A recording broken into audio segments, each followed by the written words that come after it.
Here we go in 3, 2, 1. We are live.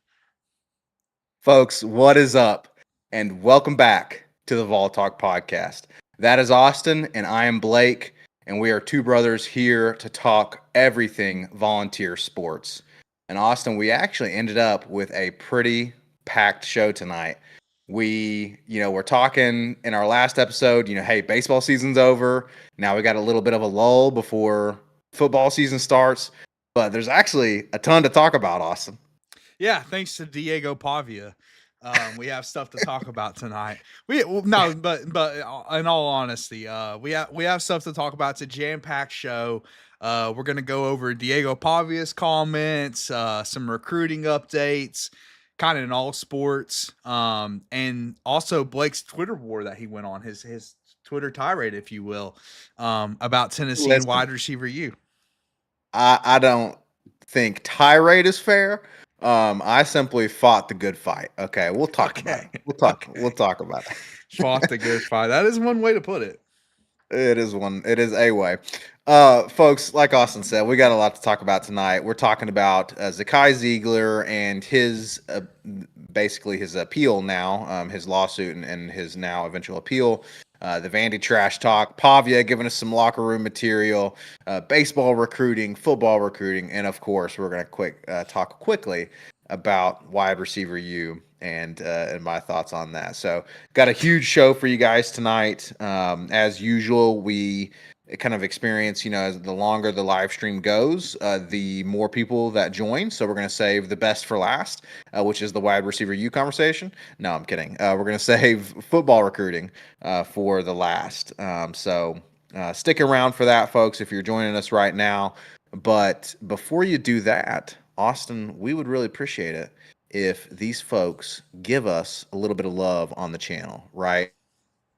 So we absolutely really appreciate the growth that we've had so far, and we would really appreciate if you haven't already, give us a like on the video, number one. Give us a comment if you're watching after the fact, after the live stream, give us a comment. We'd really appreciate that.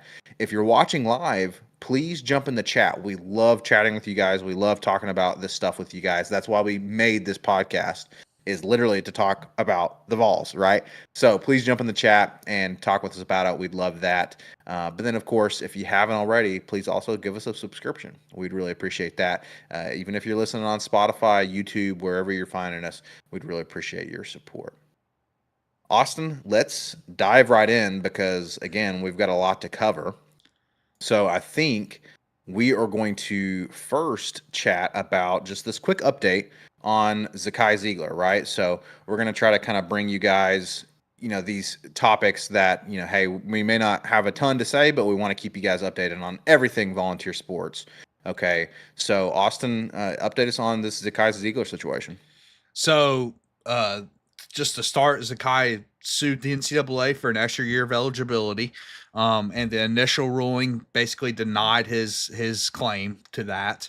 And basically, the only news is that he's appealing that decision. So who knows where this goes? It's definitely not over yet. We'll see how it plays out. I'll say this again. I've said this in the past, Blake, but I think college sports eligibility should be the traditional 4 years and plus one redshirt year. I think that's how it should be. With all these kind of new rules that have been injected into college sports as of recently, that's being put into question. And it seems like we're going down a direction of increased eligibility for players, which I personally don't love. But selfishly, I would absolutely love to see Zakai Ziegler come back for another year. Because I think this could be, with Zakai, this could be the most loaded Tennessee basketball roster that we've had under Rick Barnes. Which really could potentially mean of all time, right? I mean, we had some pretty loaded rosters in the past with Bernie and Ernie. And of course, we had some decent rosters under Bruce Pearl. But man, if the guys that came back this year, that would be absolutely nuts. So you definitely love to see it. But I kind of agree with you. I'm like, look, yes, it makes me a hypocrite. I'd love to have Zakai back, but by the same token, if it can at least the consolation prize will be if they deny him and it sets a precedent and tries to kind of work against this precedent that's already really been set, like you said, of we're moving towards this increased eligibility just everywhere. But if we can kind of start to move against that, which of course it would be classic, right? Of course they do it to Tennessee and no one Yeah, else, but true. if we can at least help college athletics in that way, then I would that would at least be a nice consolation prize. And we're about to get into one of the guys that kind of have set the precedent in the other direction, right? Diego Pavia is the first junior college player to be given extra eligibility, basically saying junior college doesn't count towards your eligibility, which makes no sense to me. But so, yeah, generally speaking, again, would love Zakai back, but I think it's best for college sports to be 4 years and one redshirt year. Grown men shouldn't be playing against 19-year-olds, right? Like these are now Zakai is obviously he probably doesn't have the NBA in his future, but he's also, he's getting up there, man. Like he's a grown man playing against younger players, young kids, if you will. So I just don't think that's good overall for college sports, but would love to have him back because I want to get to a Final Four.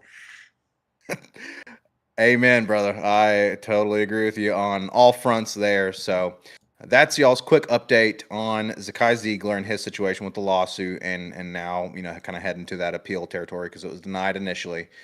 But Austin, that was a great segue because yes, you are right. The one who kind of set that precedent was Pavia, and he is the topic of our next conversation. Now, this could also end up applying to Aguilar, right? Because Aguilar had some junior college time. Oh, So it again, does apply to Aguilar, but he's right? basically using the Diego Pavia ruling for extra eligibility. So hey, when it helps Exactly. us, brother, we're for it. That's right. Hey, sign us up. But Pavia, man, let me tell you, I respect him. Okay, he's probably one of the better players Vanderbilt's ever had, or I did respect him. But then he went and acted a fool. Austin, give us this story. So he went on the Bussin' with the Boys podcast.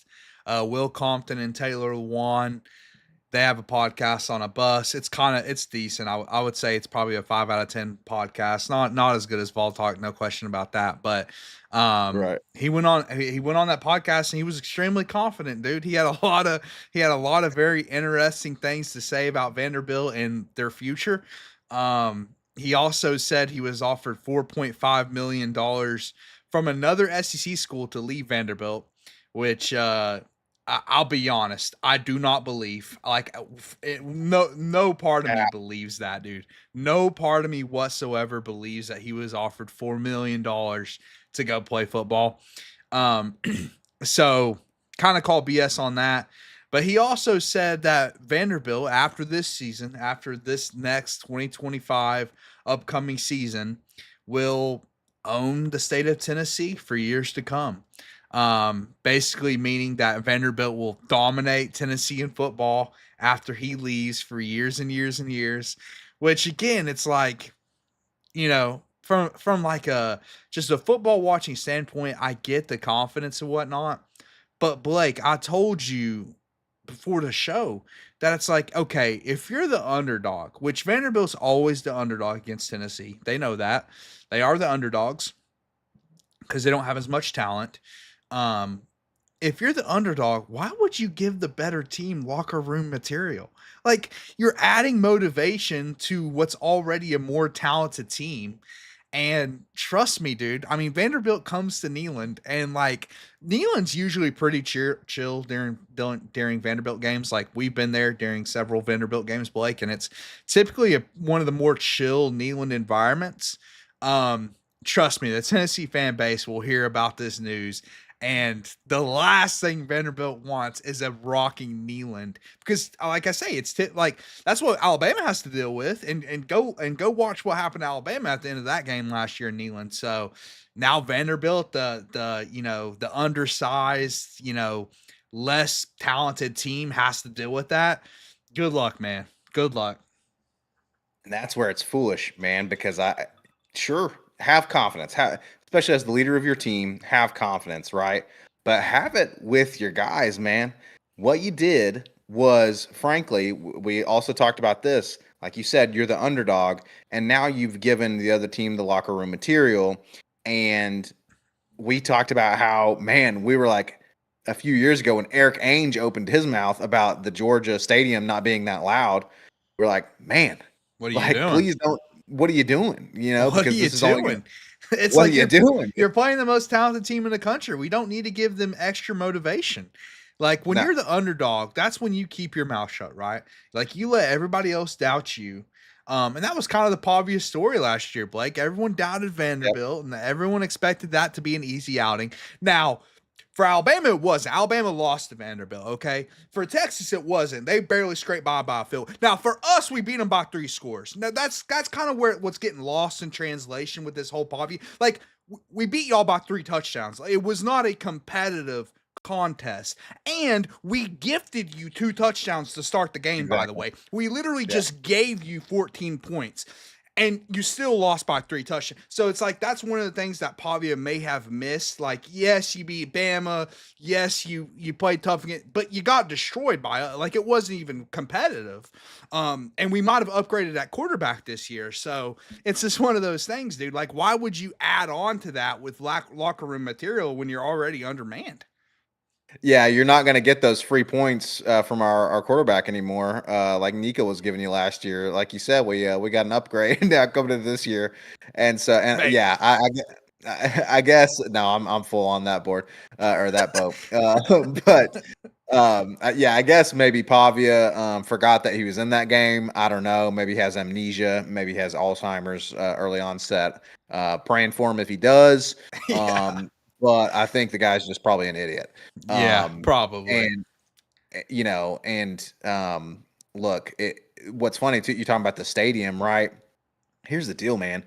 Yeah, you don't want a rocking Neyland, but he's talking about okay, years to come, right? Look, man, unfortunately, we also own your stadium too. And so Yeah. not only is Neyland going to be rocking, but then the following year Yeah. when we're back Then in your own Vanderbilt, stadium's going to be your own rocking. stadium's going to be, against you. I mean, it's just I don't think a lot of Tennessee fans are going to forget this. And No. I hope over the next few years we just continue to He show Vanderbilt their rightful place. Like he also said during the podcast that he believes Vanderbilt has one of the best NIL situations in the entire country as far as money to spend. And I'm like, I don't know what administrator has been in year. That's just incorrect. You got Yeah. bad information, brother. You got really bad information. It's not true. Like Or you're it, spreading misinformation. or I it, mean, one like of the two. if you compare it to like a school like Bowling Green, maybe like you play in the SEC, so there's a certain level that you're already at. But dude, compared to SEC schools, you rank probably like last, like dead last in NIL funds. So I don't know where he's getting that information from. He clearly has bad information. But like you said, man, like before this, I kind of liked Pavia, but now it's like, okay, buddy, you're getting a little bit annoying. You beat up on a terrible Alabama team, like who didn't last year, right? Everybody got a piece of that. So it's like, come Yeah. on, dude. Like, come on, get real, dude. Yeah. Let's get real. Let's remember, your place. 1,000%. Yeah, man. We'll see, how it goes for him this year. We'll see how it goes for Vanderbilt over the quote unquote years to come. Yeah, the I years to mean, come, dude. He is writing checks that Clark Lee, the head coach of Vanderbilt, has to cash, and he I know, bro. can't. He Don't cannot don't write cash them. don't write checks that your head coach can't cash. Okay, please. Come on, dude. Uh, Like, get real do with Pavia. do do him a favor. I Unless mean, Pavia knows what's coming with the NCAA and he like it's unlimited eligibility until the dudes right. retire from football. I don't know what's gonna happen. I don't know, man. It's just it was weird. I get it. Like it's a podcast. They have to find something to talk about. And he has a lot of confidence, but we'll see how this plays out. And we at least appreciate him for giving us some material for our own podcast. And yeah, True. in terms of NIL too, look, Vanderbilt's got some smarties that are graduating from there, right? The only problem, and they probably make some decent money after they get out of there. The only problem is none of them freaking care about football. None of them are really, I don't think they're pouring money into the program. So yeah, I don't know what he was smoking. Hey, look, whatever. Uh, he was having fun, I guess. But we're gonna have fun when we whoop their ass again this year. It's the bottom line. Bottom line. And, and the years to come. So. Yes. Exactly. All right, folks. Again, we have got a lot to talk about tonight, so we'll keep heading kind of down our list here. But if you're just joining us, again, we'd really appreciate if you give us a like on the video and share the video with a friend too. If you're feeling froggy, that'd be great. We'd really appreciate that, and also hop in the chat. We want to know what y'all's thoughts are, especially on this Pavia situation. Let us know what you think about old Diego Pavia and his comments that they're going to own Tennessee for years to come. My guess is most fans in their right mind know that that's crazy talk. Austin, let's hop over to the next topic, which I think will be baseball recruiting. So we just got done with baseball season. It was an unfortunate end to the season, right? We dropped the Super Regional to Arkansas. Not what we wanted. The postseason ended up being pretty crazy this year for college baseball, and it's still looking pretty wild. But at the end of the day, we know we've got the greatest coach in the country, and Tony V has been cooking in the transfer portal immediately right after the season is over. Now we did get some bad news in that I believe it was Dylan Loy, right? Dylan Loy has hit the portal. Yep. However, Tony V is loading back up, man. Walk us through it. He really is loading back up. Dylan Lloyd did hit the portal, as you said. I think that was more of a situation where he wanted to start, and that wasn't going to happen here. He was always going to be coming out of the bullpen. So I get that from that standpoint. He's still part of that national championship team. Good luck to Dylan Lloyd. No hard feelings there. But as far as pitchers are concerned, I guess I'll start with the pitching additions. We added Bo Rudy from Kennesaw State, I believe he played. He was a really highly touted prospect in the portal. He ranks 9th currently as far as committed. Portal additions are in on threes, like portal rankings in baseball or whatever. We also did add that ETSU player I mentioned last podcast, Blake, Brady Frederick. He was extremely highly touted. He's number 6 right now in those portal rankings. He was also the SoCon pitcher of the year with a 2.55 ERA and with 81 strikeouts. And then we continue the portal pitching additions with Matt Barr. He's a JUCO guy. He was the top JUCO pitching prospect. He had a 10-0 record with a 1.74 ERA. Insane numbers for him. So yeah, clearly a heavy emphasis on pitching, and adding to this rotation, man, which they absolutely need to do.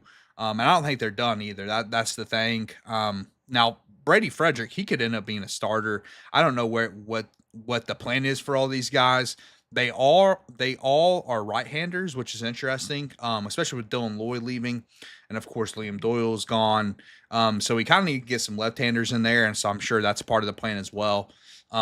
We also added some position players. Tyler Myatt from Walter State. Now, he might be a draft guy. He might be getting drafted. He was insane at Walter State, man. And Walter State is just about an hour from here, near Jefferson City. So he won the JUCO Triple Crown this season. His batting average was 484 with 31 home runs and 110 RBIs. Unbelievable. He chose the Vols over LSU and Texas A&M, so top baseball programs obviously going after him. And then probably one of the more interesting pickups and one of the more recent pickups as well is Garrett Wright. And Garrett Wright's a catcher from Bowling Green. He won MAC Defensive Player of the Year, which is interesting. I think Garrett, and he also hit a 406. So he's a catcher who's who can hit and a really good defensive player. And I think like that to me tells me that he's probably the answer at catcher. Like, I don't know what the plan with Cannon Peebles is going forward, or if like he's going to have to compete for that job or what. But I think Garrett Wright's probably going to end up being our starting catcher next season because like the defensive catching this year wasn't the best, and it's not like Yeah. it was made up for with hitting either. So I definitely could see him end up taking that job as catcher. So yeah, man. I mean, he has absolutely hammered the portal so far. Tons of additions as I just listed, and there will be more. There's tons of other targets that we're after right now. Obviously, I'm not going to talk about those guys until they actually commit, though. But yeah, I mean, so yeah, I mean, this is what Tony V does, man. I mean, he did it even last year when we made it all the way to the championship and won it, meaning he had less time to add portal additions. With the added time, though, I mean, listen, when you have a team that has so many MLB prospects and that they're going to get drafted, you have to reload, and so that's what they're doing this year. Yeah, it kind of reminds me of a situation, hopefully not too much like this, but like John Calipari at Kentucky, right, where you've got these players who just immediately get drafted after they play for you for a year, and so definitely got to be ready to load back up in the portal. And Tony V's doing that, and I like that he seems to be addressing some of the weakness. Well, he is addressing the weaknesses, right? Obviously, pitch like you talked about, pitching depth is critical, especially after this year where that was a weak point. And then, with the fielding errors and, like you said, the defensive catching. And so just great stuff from Tony V, right? Because he obviously is a great recruiter, a great competitor. But then also he very clearly intentionally builds his teams, right? And so I'm excited to see what we can bring next year because you may have already mentioned it, but we were also still incredibly young this year. Even though we are losing, several guys, we also had a lot of young talent. And so, loading up in the portal on top of the talent that we've already got, it's going to be good stuff. I'm excited about it. Yeah, it's a definitely going to be an intriguing roster, especially when all these portal guys end up committing. There's, like I said, there's a couple big targets that we're targeting, so it's going to be fascinating to see how this roster just plays out and what it's going to look like going into the next year. Yeah, I see also that you're repping I just saw the national championship shirt. So That's right. hey, Just reminding look, people that we're national champions until somebody else wins it, brother. Until somebody else who hosts that's that right. trophy. We are still currently reigning national champions. So that is absolutely correct. And hey, we didn't get the back to back, but I'd love to be back in Omaha next year, baby. So we'll see what happens. Catching up on the chat here, Blake Bursinger, great name by the way. Says God. any ambidextrous. Look, if they're ambidextrous, then we need them to throw right-handed, or I mean left-handed. So that's the bottom line. If they're ambidextrous, they're a left-hander. We need a left-handed pitcher. So, good evening, Rhonda. Rhonda jumping in the chat there. She says, "Good evening, Vol fam. Welcome back, Rhonda, and everyone. Again, if you're just joining us, jump in the chat. Let us know what you think. We just got done talking about the Vanderbilt trash talk from Diego Pavia, and now we've been kind of combing through this baseball recruiting updates. But for those of you who are just joining us, you're here just in time because we're going to be transitioning here in a moment to probably what is on everybody's mind mostly, which is football and football recruiting. Austin, any other final thoughts on the baseball recruiting there and kind of what Tony V's been doing? No, we'll keep people updated when more guys commit, and we'll follow what this next roster is going to look like. Yeah, obviously heading into football season, we're going to stay heavy on football. But this podcast, we love football. Me and Austin are football guys. Okay.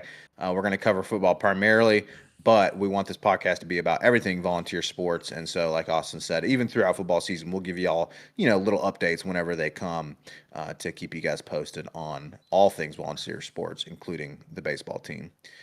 But Austin, without further ado, let's head into the big topic. Just said it, football. We're going to head into football. We're going to talk about some football recruiting updates. And then that's going to be a pretty good segue to our final little fun segment that we got at the end of the show. So please definitely stick around for the end when we have a little fun discussion there. But Austin, there's been some movement in the football recruiting world, and we've kind of been hungry for some updates on football recruiting, right? So talk us through kind of the recent, these recent moves, these recent updates on recruiting. Yeah, so not too many updates, unfortunately, but we do have a couple new commits. And then we'll use the last. He's not even a commit. He's a target, which I Right, don't right. listen. I don't like talking about targets. Listen, I hate. We'll get into I all agree. of it, man. We'll We'll get get it. into how recruiting these days really sucks. But the latest commitments, we had a 2027 commitment, JP Peace. He's a linebacker, 3-star linebacker from West High School, so very local guy. And 2027, not going to get excited about 2027 recruit, but he is the latest commitment. Luke Thompson, safety, 2026 3-star safety. Number 60th overall safety in the 2025 class. Okay, good depth for the secondary. We continue to add depth in the secondary with KJ McLean, 3-star safety, number 50th overall ranked safety in the 2026 class. I think it said 2025 for Luke Thompson. We're of course in the 2026 class, but so 2 safeties. Those are the 2 recent commitments for this. I'll call it the Brandon Faison class, the 2026 class. 2 3-star safeties. Of course, we need the secondary help. Would love to see more 4 and 5 stars, brother. I mean, that's what I'm looking for. More blue Yes, chip prospects, which these guys are not. we need them, but it does sound like you're sleeping a little bit on this coaching staff because hey, we thought the secondary was going to be It's true. absolute doo doo last year, and they ended up being a bright spot. So It's you true. never know what the coaching staff can do with their guys. And also, Austin, we'd be remiss if we didn't mention JP Peace, the linebacker. Yes, he's a ways out, but he is Fulmer's grandson. Phil Former's grandson? Yeah, Really? yeah. I did JP not Peace read that. I did see how his Yep. dad played for Tennessee, but I didn't see that he's Philip Fulmer's grandson. Yep. JP Can we get a Peace, fact check in the chat? Can we get a brother. fact check for Blake? Listen. If you trust Knox News of the Knoxville News Sentinel, now I know I just kind of shot myself in the foot there by saying, "Can you trust the Knoxville News Sentinel?" But yeah, I just sent you a link there. JP Peace is the grandson of Philip Fulmer. Well, of course he's going to commit to Tennessee, brother. He had no other I mean, choice then. He had no other choice.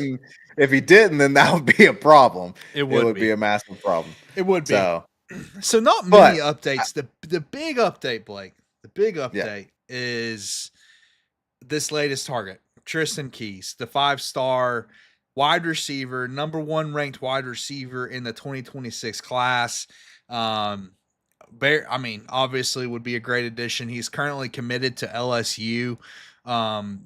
There was some rumblings a couple of days ago when he signed with Adidas. He signed a endorsement deal with Adidas, and people were, talking, well, hey, Tennessee might be moving to Adidas. Maybe that's a part of this deal. I don't know. Like that's just the theories people were throwing around because he signed with Adidas. Maybe he'll come play for Tennessee. And he recently went on a visit to Tennessee, and a video dropped with him being in the uniform and all the people cheering. I'm assuming family members and whatnot. Let me just say this before we get into anything else. I can't stand that stuff. And that was a lot of people's commentary on this.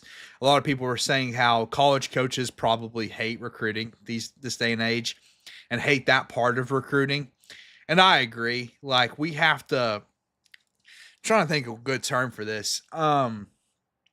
We have to really stroke the ego of 17 and 18-year-olds who haven't played it down in college football yet. And yes, listen, blue chip recruits matter. That matters for winning.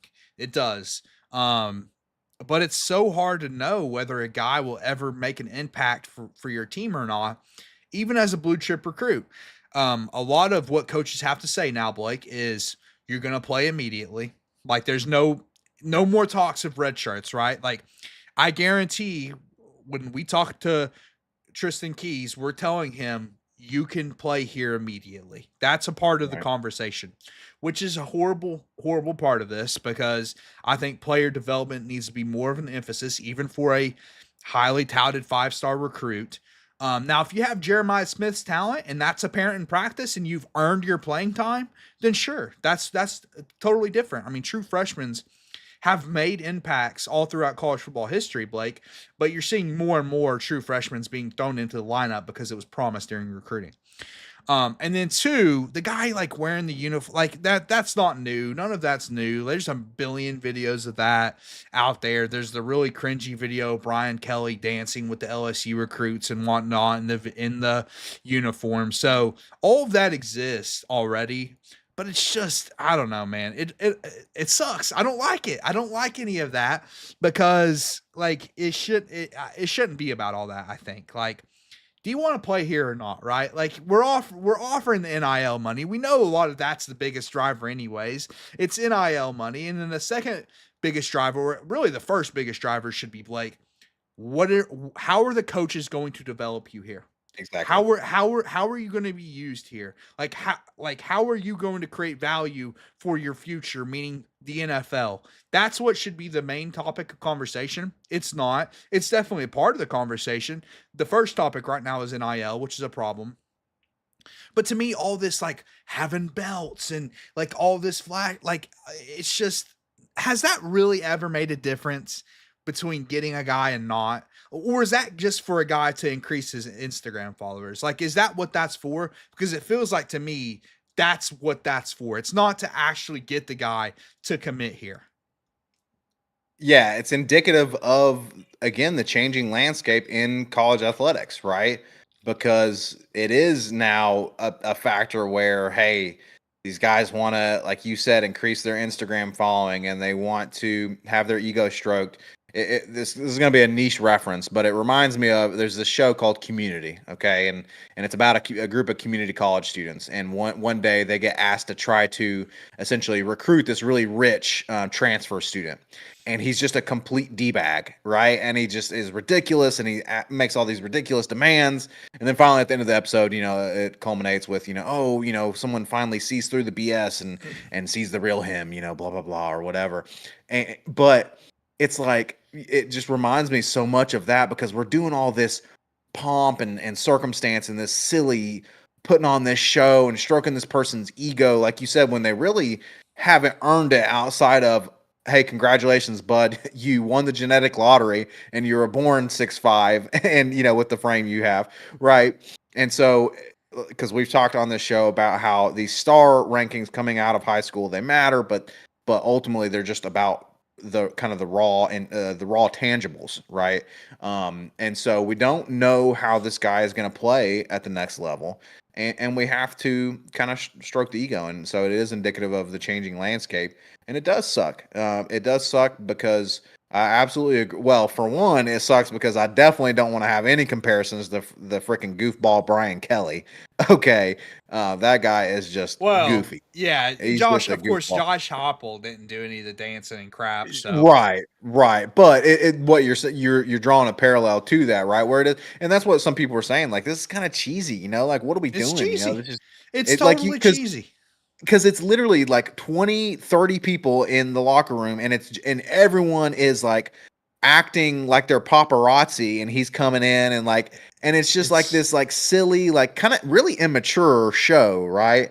And it's, yeah, it also makes you wonder, like, hey, do we actually want someone like that, or Well, do we that's all want a the guy kids, who's though, like man. I mean, like locked? that's It all the is. kids. Like all the kids have these pictures on the thrones and in the locker. Like it's, I don't think it's indicative of the kid as much as it is like of what college The sports are environment.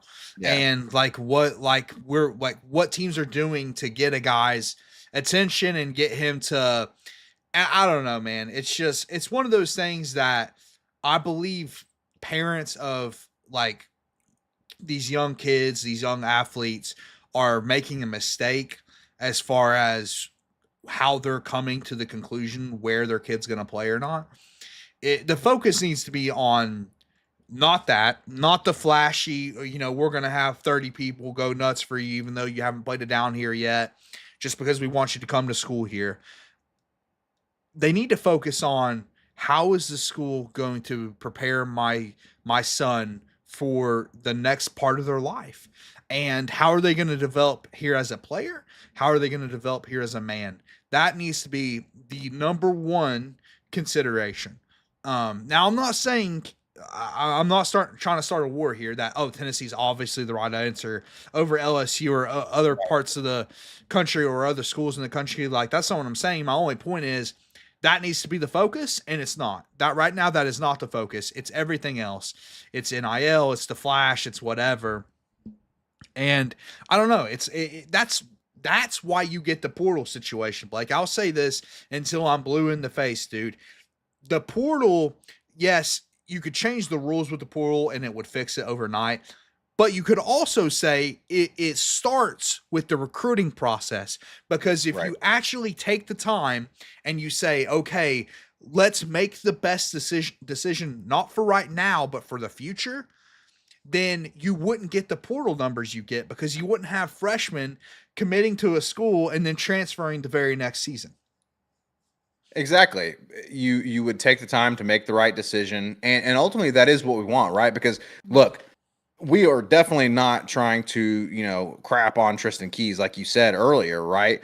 We simply truly believe in the idea that, hey, the people who are advising these student athletes, the people who are, from the coaches to the parents and all this, need to be primarily concerned with the opportunity that this athlete has. Tristan Keys has an opportunity to, because obviously he's got the tangibles, right? He's got the metrics, and so now it's going to be, okay, how does he develop and translate that into a life-changing opportunity, right? Because this NIL money, we've talked about this with the Nico situation. This NIL money is, man, I can buy my mom and dad a house, It's life and changing money, but it's not generational wealth like the NFL. exactly. It's not, well, and maybe that's a good way to put it. Life-changing money, but then the opportunity is generational changing money, right? Where you literally change the trajectory of your future generations. And that's what they need to be concerned with, right? Is, hey, let's look, we're not saying, well, you can't have fun either, right? Obviously have fun, and because you want to enjoy the school you're going to go to, you want to enjoy the culture that you're going to be joining, but the main focus should be 1,000%, hey, is this the best place to set me up for future success? Yeah, no doubt. And that's my main point. And I, again, kind of to reiterate your point and my point earlier, nothing against the kid. I get why. Listen, I get why kids want to do it. I understand it. Like, they know that the Vols have a big social media presence, and they know that video is going to go on social media, and they know it's going to help their followers, and I understand all that. But it does suck that there's been recruits that use that, right? And have no intentions of playing here. Now, I do hope Keys plays here, okay? Because I'll get into my next point, which is we need players like him. We need the number one receiver commit in the country if we want to take the next step, dude. X wide receiver is one of the most important positions in football, Blake. I would argue it's the second most important position in all of football, of course, behind quarterback. It is incredibly important, dude. And receiver play recently here has not been good. It's not been to the level that we want it to be. That's a fact. The last couple of years since Jalen Hyatt won the Blitnikoff, the receiving core has been a disappointment. And I still believe in Mike Matthews' development, and I think we have young guys on the roster who can be good, but we need that blue chip player, man. We do. We absolutely do. It just sucks how we have to get them in certain ways. I would Yeah. say that's my main point. But listen, if we can land him and you add Faison as one of the best quarterbacks in this class, like this 2026 class could end up being one of the best we've had. But I'm not getting my hopes up, man. Like this, I think the coaching staff and Heupel, they've been good recruiters. They've not been great recruiters. And, I think this is the class that could change that. They could go from good to great if they land a guy like Keys. But I'm definitely not holding my breath. Yeah, for sure. Like you talked about, we don't want to talk too much about targets, right? We Yeah, want to talk about the exactly. guys who have committed here. But yeah, you mentioned Faison, and he is recruiting heavily for us, right? He's trying to, Yes. and that's what most of those good, kind of blue chip quarterback recruits do. They try to bring in guys around them, right? Kind of build up their own class, and so we expect that. But I'm happy to see that from Faison that he's, because if I'm not mistaken, he was there at the time that Tristan Keys was there. He was there on an official visit at the same time as Keys, if I'm not mistaken. Yeah. And so, go ahead. Yeah. Faison he's been awesome. Like he does seem like he's truly committed here. And he, like you said, he's been recruiting other guys in the class, which is really important. That's what McIntyre did last year. I think McIntyre was a big part of landing David Sanders. So if Faison can help us land Tristan Keys, that's going to be huge, dude. It's going to be absolutely massive. I think in order for us to take the next step in football, we have to start getting more blue chip guys like this, Blake. Yeah. And there's been kind of debate. We talked about this a little bit last episode, and I think it's a fascinating debate, especially with the new cap system that's going to be put into place. How much our other sports are hurting football, and how much recruiting in basketball and baseball are hurting football. I really push back on some of those takes, man. And the reason I do is because first of all, the cap hasn't been put into place until this year, and like baseball especially has not hurt it. Like baseball's been fine in recruiting, and I don't think we've dumped more resources into baseball. I really don't. And so my point is that Hypo's had the opportunities to land top 5 classes without these restraints and hasn't been able to do it. Um, it's really hard. We just talked about how recruiting is really hard. I'll reiterate, we need a GM and we need a scouting staff and we Yeah. need to go like the NFL route, like a lot of teams have been doing, because Hypo cannot do this year round, dude. It's too much. You have to recruit your own players. You have to recruit new players. He's recruiting in this class and the next class and maybe even 2028. Like recruiting starts so early on in the process, and once you get them on campus, you have to make sure they stay on campus. So it's just too much to handle at this point. And I think maybe we're seeing that a little bit. And why Hypel hasn't been able to take this next step in recruiting. Who knows? There's so many different possible reasons why, right? I mean, other teams have more resources like Oregon and Ohio State. They do. They have more resources. Is it by much? I don't know if it's by much, but Oregon especially. Oregon cares about one sport. They care about football, and they're putting all their resources into football. And it's working out for them as far as recruits are concerned. But I hope Heupel can find an edge like Rick Barnes and Tony Vitello has, Blake. And what I mean by that is getting players to want to play specifically for you. Now, I think he's done a good job with that at quarterback. Obviously, Right. he's done a really good job at recruiting quarterbacks that way. Receiver has been hit and miss. I think receiver's been solid, but not great. Certain positions like defensively, we got JPJ. We haven't really hit on another edge rusher yet. Now that could change. That could absolutely change. But I think especially defensively, I don't know if he's had that edge in recruiting, Blake. I don't know if he's had that edge where, okay, guys just want to come play for Heupel. And we need to find that. We need to find that edge, because if you can get more guys like that, first of all, I think that's a better success. Like that's a better key to winning, right? Because you got guys that actually want to be here and want to play for the coach and want to play for the team. But it also means that you don't have to use as many resources, because maybe they'll take less money to come play for a Josh Heupel in Tennessee. So I'd like to see more of that, because we see a lot of that in our basketball and our baseball program. And part of that does, um, like it comes from a snowball effect, partly, right? In terms of winning. So Rick Barnes is a proven winner. Tony V has been winning, right? And so I think it does start to snowball where it's like, okay, you start to get the dividends of, like you're talking about, it's less about the money, more about It's still about the money, but it's more and more about also, hey, this is obviously a system that I want to be in to develop and grow and seize that opportunity that we've been talking about. But you're absolutely right. I mean, you're hitting the nail on the head with, we want to see more of that from Josh Heupel right now, because you got to get that snowball rolling, right? In order to win more games, especially in the competitive environment that we're in right now with college football. And a college football playoff appearance is great, but an early exit, a first round exit in a blowout is not great. Now, part of that was a result of the stupid, setup of the playoff and and the seating, but There was a obviously talent gap, my point, there's a talent gap, right? and big and one. it was obviously vast, right? And so in order to we want to get back to national championships, that's what we want at Tennessee, right? We don't want to just settle for having a winning season. We don't want to just settle for competing in the SEC. We're competing for national championships, and so you have to close that talent gap. And you're absolutely right that it's honestly, with the cap coming in too, you have to work on that part of your message, Yeah, right?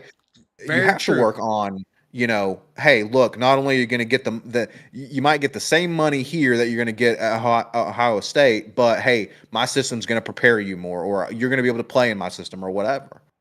Yeah, you make a really good point with that, because I've thought about that. If there's a true cap in college football, and these GMs and whatever, like these front offices and these programs come to the conclusion that, okay, quarterbacks are worth X amount, like 2 million, and you're not going to see a big difference. That's kind of how the NFL works, Blake.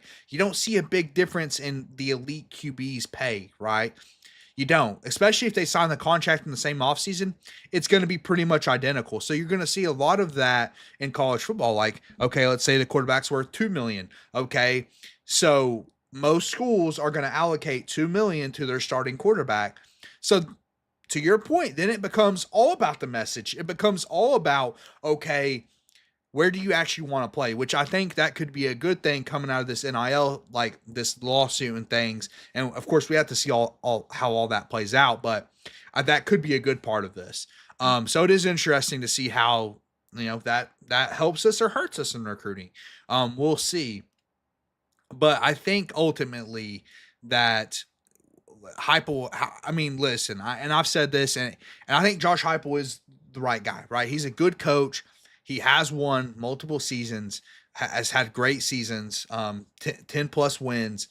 But to your point, nobody, we're really not satisfied with that, right? Like the fan base wants more. They want more than just first round exits in the playoff. And in order to do that, man, it's got to be top 5 recruiting classes, and that is the bottom line. That we will not see that until you see our ranking in recruiting at the top. That's just the reality. It's the reality of college football. It's always been the reality of college football. For Vols fans who remember, or Vols fans who don't remember, you hear about the 90s and you hear about the 2000s and you hear about the great Philip Former.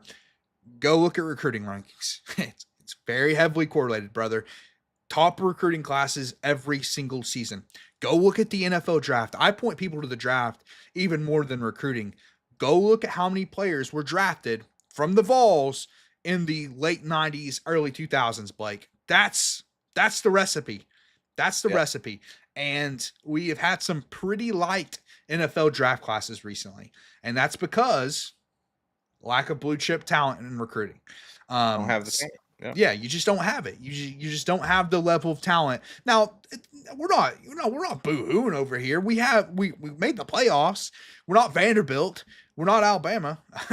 but seriously though, like it's one of those things where if you want to compete with the Ohio States and the Georgias and the Texases of the world, your name's going to have to be right there in recruiting, and it hasn't been recently. Because again, we're not trying to talk out of two sides of our mouths here. We've said, hey, look, the stars aren't always right. The recruiting projections and the scores and all of that, and the stars are not always accurate, and it's not going to always speak to how a guy develops. But essentially, that kind of really, the fact that you have to have a top recruiting class kind of reinforces that idea, right? Because not all of the five stars are going to pan out. And so you need a whole class of multiple five stars and multiple four stars in order to say, okay, yes, you do have a good pool of talent and a good depth of talent, right? And that does eventually translate to, you can't just have onesies and Yeah. twosies, here and there. You No, got to because then have you a have a Nico whole roster of situation it. where all your eggs are in the Exactly. Nico basket, and it turns out the dude's pretty average, and he has a terrible support system, and it doesn't work out. So you're right. You have to have multiple investments. And Heupel's done a really good job at that at quarterback, like I said. But every other position, it's been, not, I wouldn't say completely lackluster. Like we've had, like obviously the defensive line was really good last year, but a lot of that wasn't recruiting. A lot of that was portal additions and player development, which is all really important. But it starts with recruiting. And yeah, it's going to be interesting to see if we can ever get over that hump and get into that top 5 echelon of recruiting. And what is interesting about that to me, Austin, and this is the last thing I'll say on this is, I'm surprised that Heupel hasn't been able to start snowballing his recruiting classes yet, because he has shown that he can develop those guys who don't have the huge, the five stars and the four stars coming out of high school. Look at Hendon Hooker, right? Was able to get drafted. Look at, these other, even Jalen Hyatt. JPJ and Jalen Hyatt. They weren't five stars, right? And so we have shown that we can develop that talent, or can develop players into getting drafted. And so I'm kind of surprised, that we haven't seen a lot of that yet. I'm going to catch up on the chat here real quick. I'm neglecting Rhonda. Rhonda, I apologize. Let me catch up on the Keeping the chat here. chat So alive. Thank you, Rhonda. Rhonda's keeping the chat alive. Talking about NIL earlier, she said, hey, I heard just today that if they quit focusing on making top money and focus on getting better, that they could make the money and be better for it. Yeah, exactly. That's exactly what, we've been talking about of, hey, focus on, what is going to get you to the NFL, and kind of like we're talking about right now with Heupel and developing these players. And Rhonda says the problem is having to recruit over and over. Yeah, Exactly. like that's exactly what Austin said, right? With the portal, like you've got to year round, you've got to not only recruit them, but then also recruit to keep them. And then Rhonda asked a question in the chat here: do you think when they fired Fulmer was a mistake? Hindsight 2020, but just wonder what you think. Man, that is Interesting that's off-season topic, Blake. that We that's might a make a whole whole other. show about that, Rhonda. Maybe we need to, yeah, because I tell you, hindsight is 2020. My quick take is, I mean, you look at the 10 years that followed, and then it's like, was that better than the alternative of Fulmer had a couple down years, and he was trending in the wrong direction, He right? was, But but it was mostly a schematic perspective. Like Phil Fulmer was one of the greatest recruiters ever. He is the greatest Tennessee recruiting head coach of all time. Even if you look at like the residuals of Phil Fulmer, Eric Berry. I mean, Eric Berry was a star. He broke out as a junior under Fulmer, but I mean, he was a star Lane Kiffin's year, right? And when Lane Kiffin was coach, but that's a Phil Fulmer recruit. Like there were so many residuals from Phil Fulmer's recruiting and everything. He was just like the game was kind of leaving him behind from a schematic perspective. But he could still recruit until his last days as a coach. He could yeah, absolutely still recruit, which we have not seen that since. I think the closest we got was maybe one of Butch's classes, and then Heupel's been fringe top 10, which is it's solid. It's good.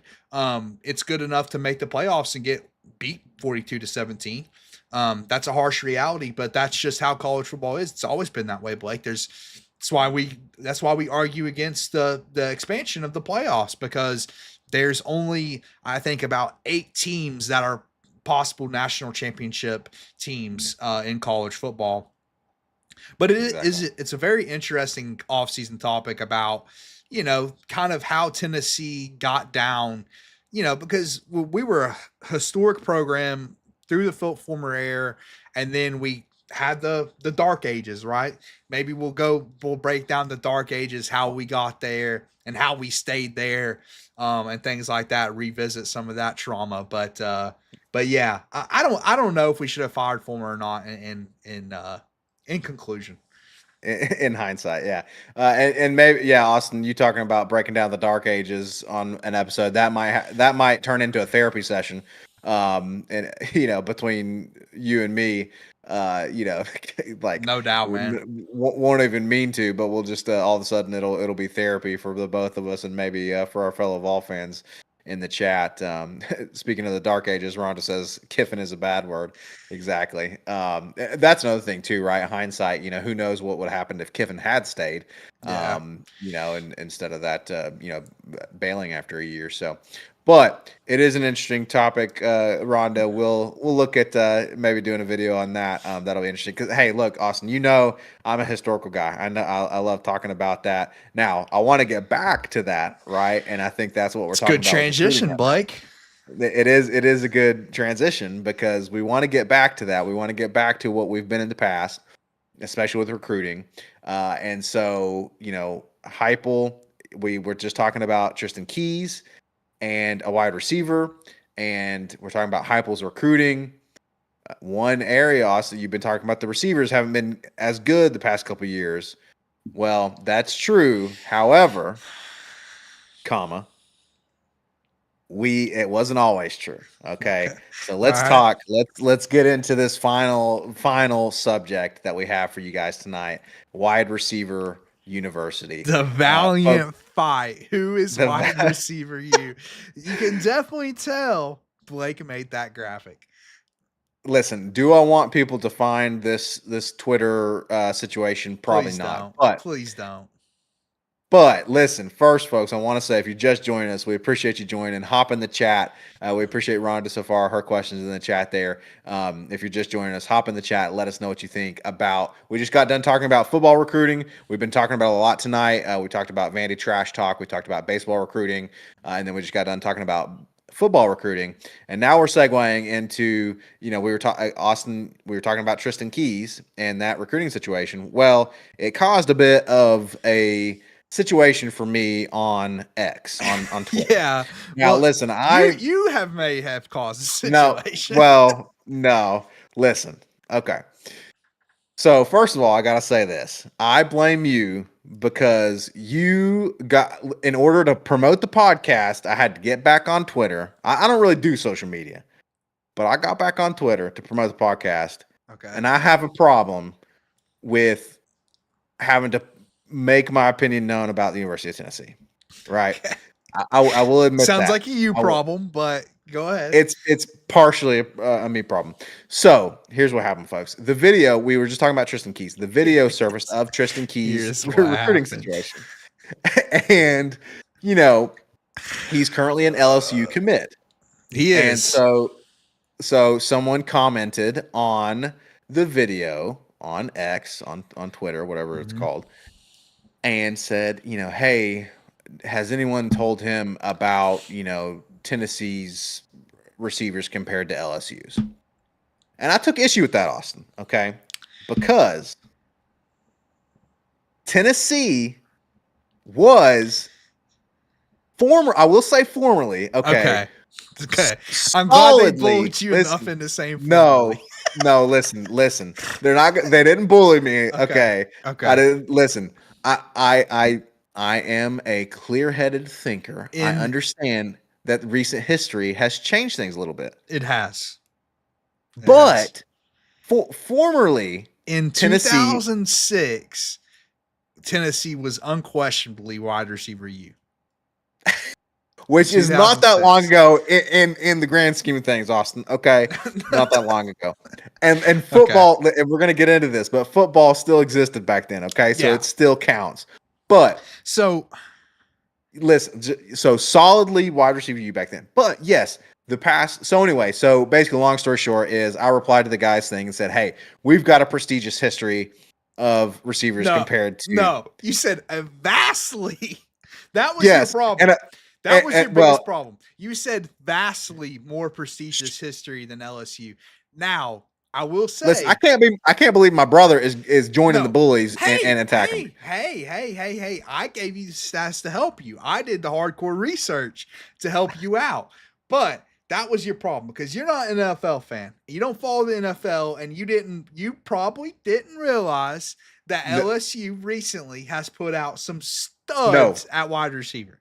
come out. I am fully aware of Jefferson. I'm fully aware of Chase. I'm fully aware of Odell Beckham Jr. About Okay, Malik I Neighbors and I know. Brian Thomas Jr. I and listen. I was intentional with the word vastly and intentional on the prestigious history. Right. Everyone's thinking about the last 10 years, and people only can think of the last 10 years because the world revolves around them. And of course, football didn't exist before they started watching. And so oh, I chose my words intentionally because we do have a great history of receivers. I will I say get though that LSU recently has been crazy with receivers. insane. Okay, and it's mostly been it's been college success that has led into NFL success. Okay, their recent the recent wide receivers that LSU has produced have been so successful in the NFL that I understand. I got why people reacted that way, especially knowing the age on X. Like the average age on X is Right. like 13 years old. So they only know Yeah. TikTok edits of Justin Jefferson and Jamar Chase. And recently, it's not close, Blake. Let's be honest about this. If we're just being honest, Vol fans, And I did recently say it's that not on close. Twitter. I However, did say that. However, however, you are right. You are right. And I will say, recently, it's not like Tennessee's had no one. We had the Blitnikoff winner in 2022. Exactly. Now, he hasn't panned out in the NFL, but he also had Daniel Jones at quarterback. So there's like a give and take with this. Like Jalen Hyatt's career is not over in in the NFL. It's close, but it's not over yet. He can get back on track. In your defense, Blake, it is very annoying that fans of the game, like I deal with this with NFL takes, with NBA take. Like I see this all the time. I saw a take the other day, Blake. You don't even know who this guy is. Shea Gilgeous-Alexander for the Thunder. If you're an NBA fan, I'm sorry. The product's terrible. I will say I'm sorry, first and foremost. Secondly, I saw a young fan the other day said SGA is better than Kobe Bryant. I seriously almost passed out from this take. I finally understood why the old heads laugh and just kind of scoff at young sports takes, at young dude sports takes, because young people, especially on social media these days, know nothing about the history of the game they're watching. And that is a fact. And that is true with college football. And it's true with Tennessee's wide receivers. There's a reason Blake is saying that we're still wide receiver U. Now we're not. We've been taken over by a couple of schools. However, Tennessee does have a history of wide receivers, a, a vast history, as you said. Has the NFL success always been there? No, not to the level of Alabama's receivers and LSU's receivers. However, 11 first round picks, Blake, 11. That's more than LSU's 10. 7 All Americans in Tennessee's history. That's more than LSU's 5 All American wide receivers. It is a legit history of wide receivers.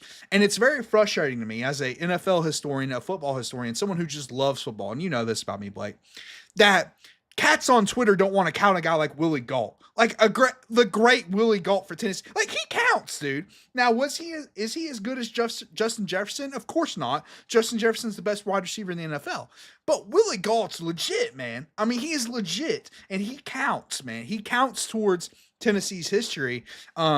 And I mean, there's other even more recent guys like Cordell Patterson. Listen, Cordell Patterson wasn't a dominant wide receiver in the NFL. Now, he did become one of the most efficient kick returners in NFL history, by the way. But he was drafted as a wide receiver. Cordell Patterson was electric his 1 year at Tennessee. Like, we're not counting Cordell Patterson since when? I thought, like, when we're talking about wide receiver U, we have to look at college success to a certain degree, don't we? Like, we have to look at their success. It's not just based on NFL success. If at all. I think to your point, like you weren't counting NFL success really at all. And then you have a guy like Justin Hunter who's more recent. Or so the point is, my main point, I could go down the list, right? There is tons of receivers at Tennessee that were great here and went to the NFL as high draft picks. Not all of them panned out. the point is that what I found ridiculous, and this happens on X all the time, it was the extremes, right?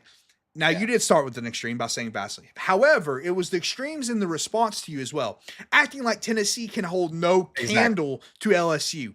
Ridiculous. That's ridiculous. Just looking at history, They that were is like, absolutely it's ridiculous. not even close, It's bro. It's not even close. Tennessee I'm has like, had dude, it more. is It's a lot exactly closer than they think. Now, recently it's not close. Recently it is right. absolutely not close because you could argue that LSU, what they have done for their young receivers, that I could see why a young receiver wants to go play for LSU just from like the NFL contracts they're getting and things like that. But historically, it's a lot closer than people are making it out. And the recent stuff counts, but we're also counting the 80s and 90s, dude. Like, if you don't want to count 1940s football with leather helmets, pre-war football, okay, fine. I get that. But we're counting the 80s and 90s, dude. Like there's people alive that remember the 80s and 90s and Willie Gault and Tim McGee and Peerless Price. Like, there's plenty of Carl guys. Pickens. Exactly. Marcus Nash, first round pick. Like, there is plenty of dudes that Tennessee has had that young cats have no clue who they are. But dudes that work on SC Network, Paul Feinbaum, if you call Paul and talk about Peerless Price, are you kidding me? Paul's gonna be like, dude, that was one of the best players in the entire country. Now, he didn't go on to be an NFL Hall of Famer, but it's like, we're counting Peerless Price, dude. Like, just because you don't know who he is, we're counting Peerless Price. He caught a touchdown in the national championship that helped Tennessee win it in 98. Like, that counts. It does count, and that was exactly what irked me so bad. Was that exactly like you said? These cats are pretending like football didn't exist prior to 2015. I'm like, Give me bro, a break. I get that the recent and look, I get that that's what matters in recruiting right now. Like you said, I get all that, but don't pretend like there wasn't a history at Tennessee, right? And another thing too, I got to point out, Austin. Okay, before I would be remiss if I don't talk about this, and I fully believe in it. Maybe you don't believe in it, maybe other people don't believe in it. Let's hear it. But another thing too, a few of the guys were on there like, well, what have they done in the NFL? And have they won? One guy was like, have Tennessee receivers won Offensive Player of the Year in the NFL and da da da and all this, dude? When it comes to the 80s and 90s especially, but really probably prior to what, 2005, 2010, the league in particular and really football in general was nowhere near as pass friendly as it is now. That's Nowhere near true. that, right? So in order to you can't rightfully, look at, say your, Jefferson or your neighbors or whoever and be like, oh, well, look at all of the yards he's got, look at all the touchdowns he's got, and It's not oh, fair look, to he compare won. those things. It's not fair to, or look at, he won Offensive Player of the Year.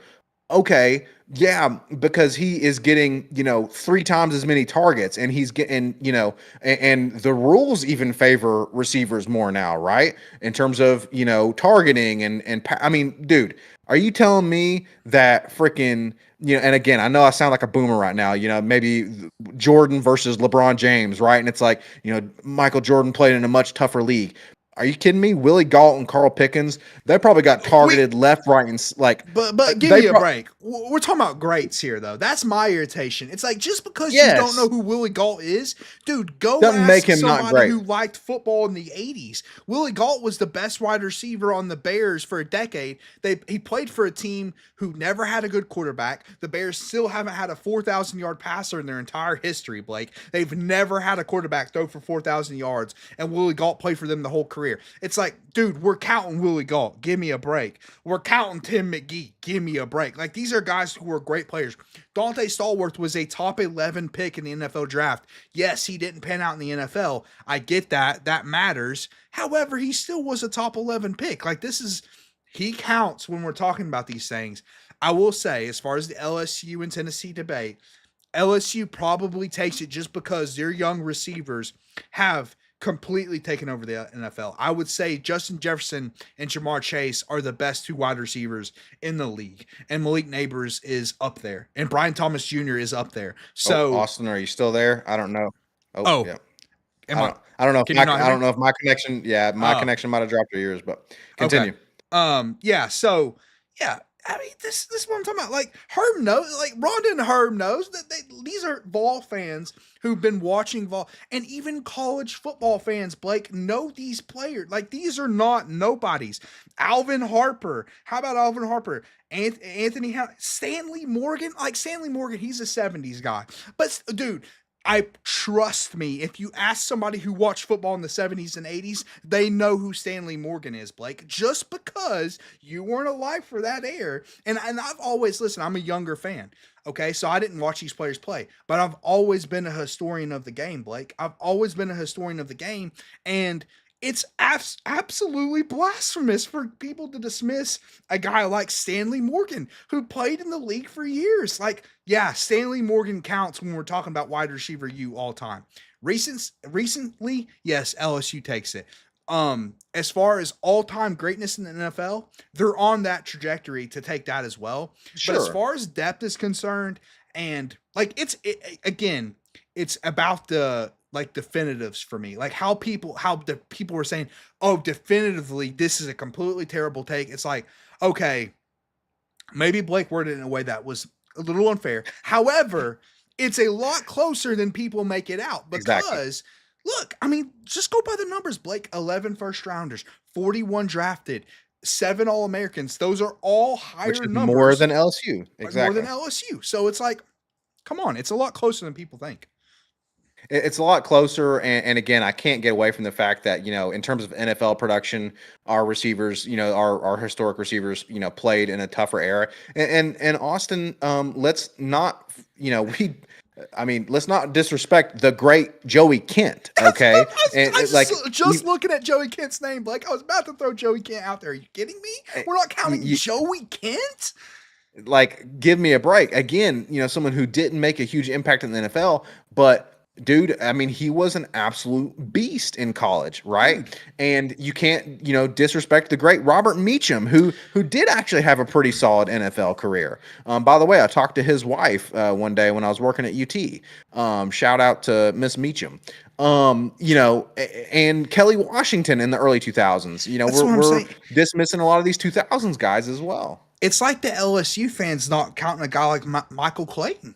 Like we're not counting Michael Clayton just because you didn't watch him play and you don't know who he is because you haven't seen TikToks edits of him. Like I'm counting Michael Clayton if I'm an LSU fan. Are you kidding me? Like that's my point. It's like, dude, just because you haven't seen 1,000, yeah, Dante Stallworth. Thank you, Herb. Dante, like we're not counting Dante's. Are you? That's a complete joke. Of course, we're counting Dante Stallworth. He's an all-time great college player. He was a great college player.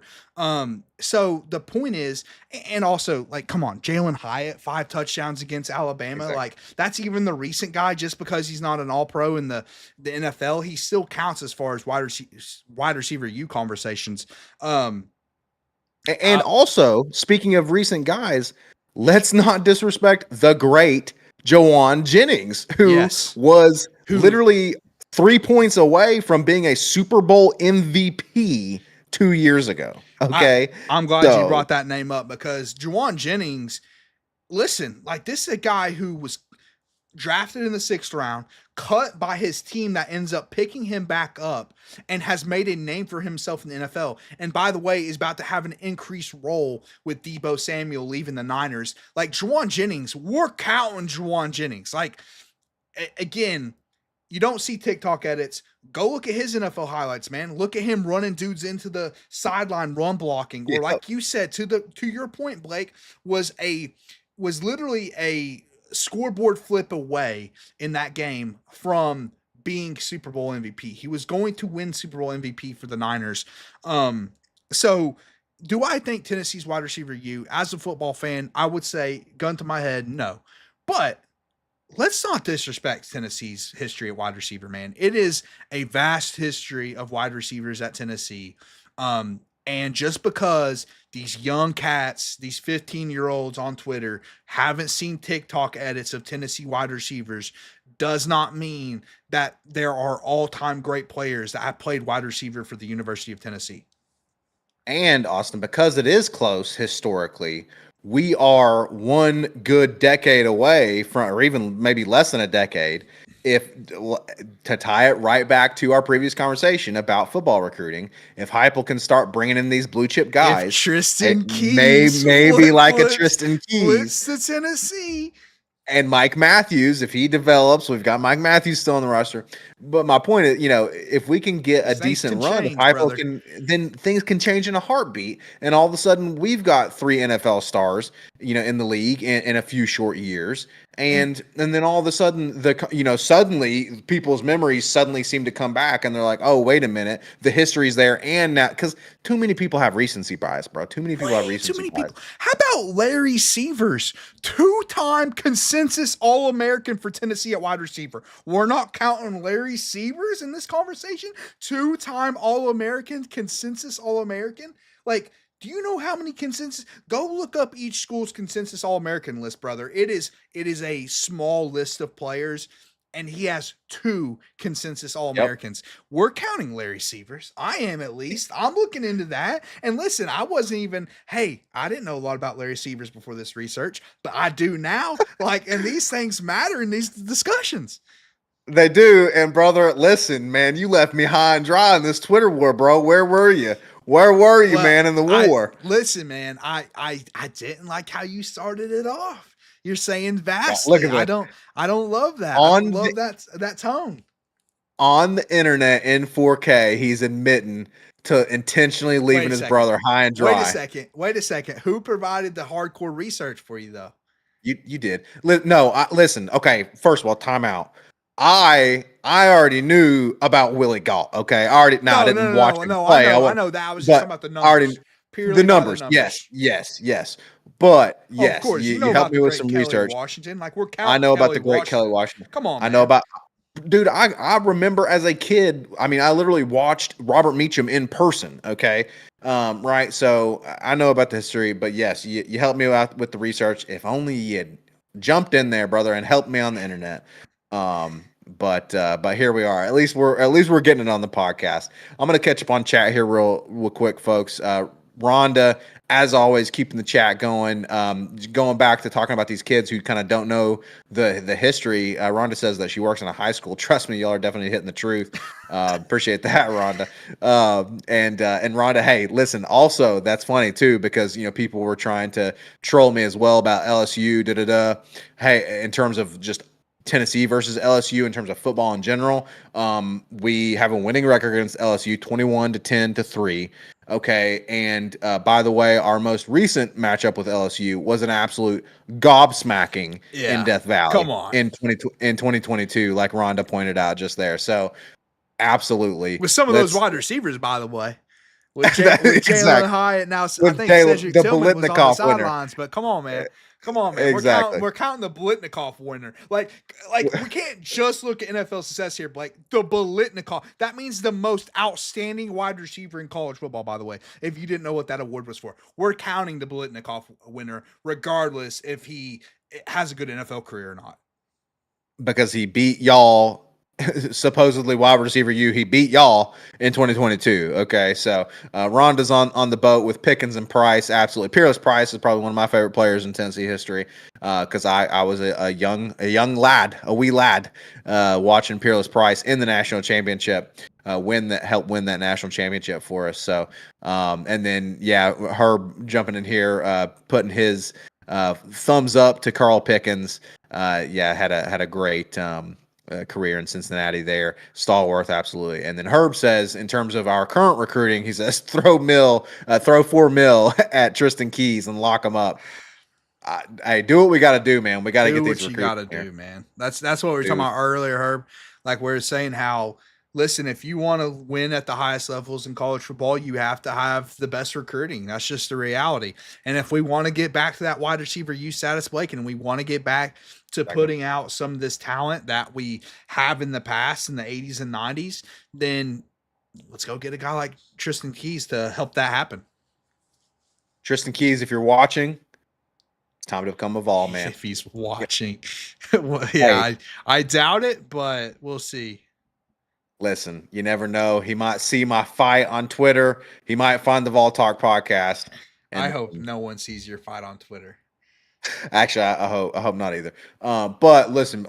I started the segment by admitting that I've got a problem and I couldn't help myself. Okay, I couldn't help myself. But folks, don't worry. Rest assured that your boy is getting back off Twitter. Okay, so we will not be entering those situations So, again. so, Um, so, I mean, definitively, right here, right now, I already gave my opinion. Is Tennessee wide receiver you, Blake? Absolutely, 1000%. What are you kidding me? He's, he's digging Are you his kidding heels me? in. He's digging his heels in. I love it. I, I, bro, that's the reason the thing happened on Twitter because I refused to change my opinion. Again, I admit that it's a problem, but I'm not going to back down. Wide receiver, you he's, baby, Tennessee, he's digging always, his always and heels in, forever. dude. Digging the hills in. Folks, listen, we really appreciate you guys joining. It's been a fun episode, Austin. We've covered a lot. And we've been going for a little while now. So let us know if you have any opinions in the chat. If you haven't already, please, please, please, please, we'd really appreciate it if you would hit that like button on the video. Go ahead and subscribe if you haven't already. And then again, if you're watching after the fact, drop us a comment on the video. We'd really love it. And again, give us a follow on Spotify as well if you're listening to us after the fact on Spotify. In fact, I'm going to go ahead and give a shout out to our YouTube listeners right now.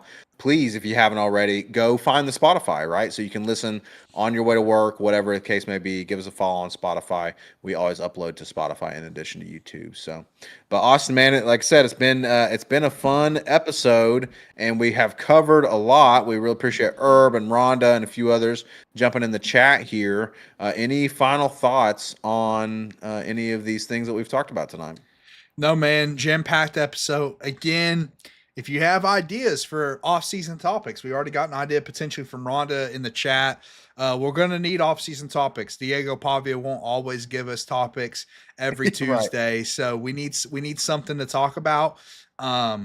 We'll of course keep everyone updated on recruiting in all sports and off-season content like that. But any other topics y'all want to hear us chat about? We're open ears.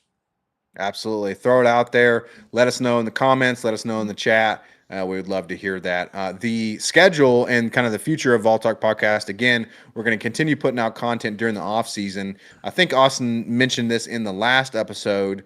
The military's going to be changing my life up a little bit over the next few months and for the foreseeable future.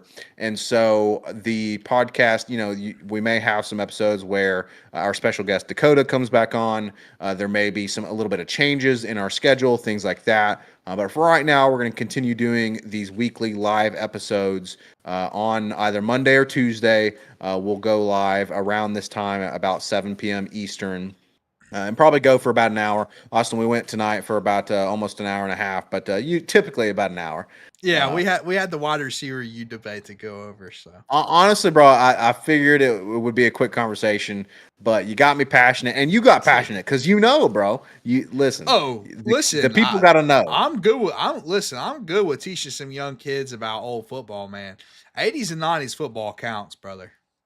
It absolutely does. Last chat there from Rhonda. She says Jason Swain said Pavia needed to be drug tested. Absolutely, Agreed. I would agree with that. Agreed. If A you didn't thousand see that percent. part of the episode, Rhonda, we went into that. So Yeah, we did talk about that. So Austin, just to recap exactly what we talked about tonight, we did do a quick update on Zakai Ziegler and his lawsuit. We talked about the Pavia trash talk, and the craziness that he said that Tennessee is going to be owned by Vanderbilt in years to come. Yeah, stupid. drug test him. Why would you We'll see say about that? that. It's crazy. Baseball recruiting, Tony V's hitting that portal hard, and then of course football recruiting and how that unfortunately sent me into a Twitter situation with debating wide receiver you. But it's been a fun He's off episode. Twitter now, people. We've got him off. Again, We got yes. his phone locked up. We changed his password. We did all that. So he's gonna stay off the Twitter for now on. From now on, yes, because I do not want my life to be. Honestly, I don't have time for my life to be consumed with that. So, Rhonda says she likes the live shows. We really appreciate it, Rhonda. Again, folks, if you haven't already, give us a like on the video. Drop us a subscription. Austin, we're going to keep a pulse on everything volunteer sports.